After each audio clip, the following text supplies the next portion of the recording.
Good morning, students. We are doing the chapter Electric Charges at Rest. In this chapter, we discussed about the importance of electricity in our day-to-day life, its discovery. Then we discuss about the charged and uncharged objects, how they get charged up. Then conductors, insulators, different type of charges, and the force between different type of charges, and the charges are always produced in pairs in nature. These all things we discussed. Now today I'm going to explain earthing. Now suppose students, if an object is negatively charged and it is put in contact with the earth, then what happened? This contact can be brought about either by a metallic wire or even by touching it. Since touching can be dangerous, so we will use the metallic wire for the contact between the charged object and the earth. The extra charge present on the object can then move on into the earth, and by losing the extra charge, the object becomes an uncharged object. We observe that putting a charged object in contact with earth causes it to lose its charge, and we call this process as the earthing of the given object. That means when an object having any extra charge on it and it comes in contact with earth, it loses the extra charge which is present on it and it becomes an uncharged object, and this process is known as earthing. Earthing means putting in contact with the earth. This causes a charged object to lose its charge. This fact has many useful practical applications in our daily life also. We always earth the metallic body of all electrical appliances and devices that we use in practice. This helps to keep their bodies uncharged and saves us from possible electric shocks. Now, the next topic is methods of charging up the objects. There are three methods by which a given object can be charged. These are charging by rubbing or friction. Second is charging by contact or conduction. And third is charging by induction. Now, students, we will discuss all these methods of charging up the objects one by one. The first one is charging by rubbing or friction. In this chapter, we already discussed about this method. In this, objects get charged by rubbing them against some other suitable objects and their insulators. That means the insulators get charged up by rubbing them against some other suitable objects, and there are some other objects like conductors which do not get charged up on rubbing. The next method is charging by contact or conduction. In this method, a given uncharged object is charged up by bringing it in direct physical contact with another charged objects.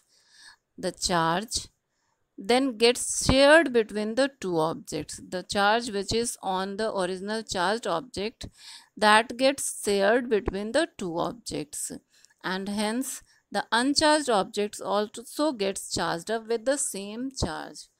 To understand this, we will discuss a simple activity. We have to take small pith ball or a thermocol ball, and we will take a wooden stand and suspend the pith ball with a cotton or silk thread. Now we'll take a glass rod and charge it up by rubbing it against a silk cloth. Now we will bring the charged glass rod near the suspended ball and observe what happens. The suspended ball first gets attracted towards the charged rod. After coming in contact with it, it shares its charges, gets charged up and gets repelled away from it. Thus, the suspended ball acquires a charge by coming in contact with a charged rod, and this is a simple illustration of charging by contact or conduction. In this method, the uncharged object get the same charge that is on the charged object. Now the next method of charging is induction. Before knowing about the process, we will discuss about the electrical induction. Suppose a charged object is brought near an uncharged one. Now I'm telling something about uncharged. Uncharged means the object which have both the charges on it. So when a charged object is brought near an uncharged one, what will happen? The two kinds of charges which are already present in the uncharged object then get separated out. The opposite kind of charges move to the nearer end and the like charges move to the farther end of the uncharged object. And this phenomenon of separation of charges of an uncharged object due to the presence of a charged object in its neighborhood is known as electrical induction. Now we will come to know about the use of induction in charging the objects. Now the next is charging by induction. We can charge a given object by induction, in which there are some steps. Step number 1 is we'll bring a charged object near the object to be charged. This would cause the charges in this uncharged object to get separated out.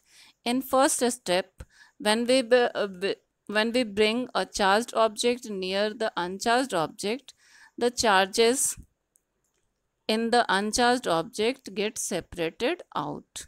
Now second step, keeping the charged object in its nearby position, we will touch the uncharged object with the hand